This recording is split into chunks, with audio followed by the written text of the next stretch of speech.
ধর্ম ব্যবসা কি?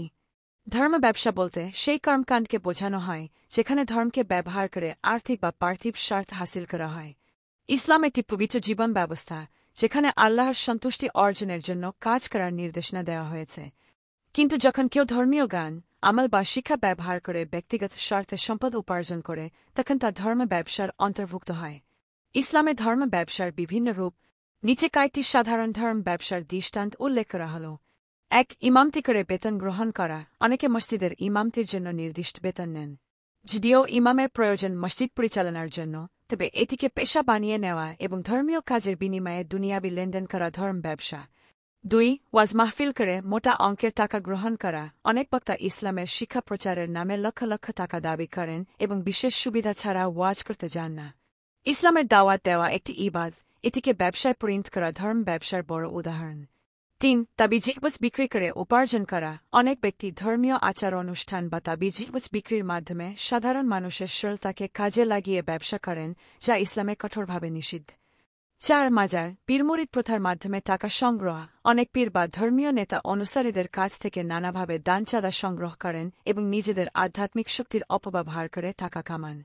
৫. ধর্মীয় কার্যকলাপকে বাণিজ্যিকীকরণ। ধর্মীয় সেবা যেমন দোয়া, জারফোক, হজমরা ব্যবস্থাপনা এমনভাবে পরিচালনা করা যাতে তাতে শুধুমাত্র অর্থ উপার্জনের লক্ষ্য থাকে, এটিও ধর্ম ব্যবসার মধ্যে পড়ে।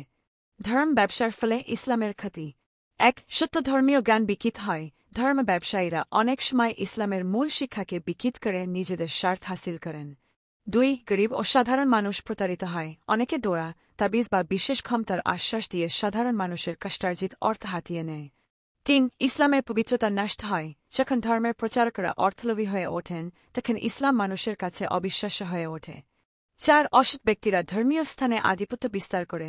যখন ধর্মকে ব্যবসা হিসেবে গ্রহণ করা হয় তখন আসল আলেম ও ধর্মপ্রাণ ব্যক্তিরা পিছিয়ে পড়ে আর লোভী ও প্রতারকরা সামনে চলে আসে।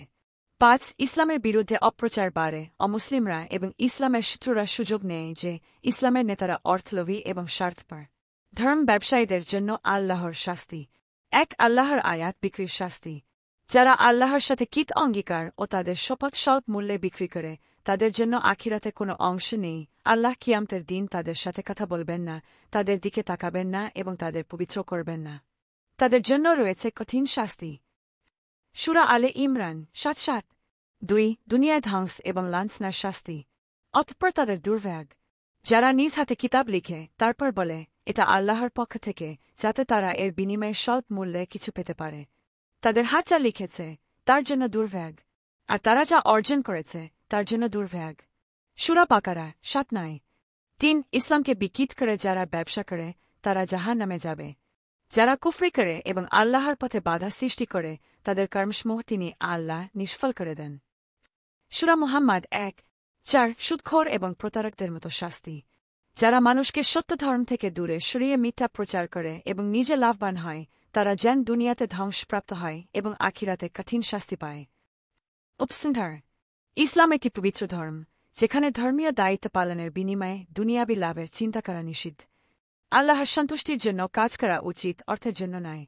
যারা ইসলামের দাওয়াত, ইবাদত বা ধর্মীয় শিক্ষা ব্যবহার করে ব্যবসা করে তারা বড় ধরনের গুনাহগার এবং কিয়ামতের দিন কঠিন শাস্তির সম্মুখীন হবে। তাই আমাদের সতর্ক থাকতে হবে যেন কোনোভাবেই ধর্মকে ব্যবসার উপকরণ না বানাই।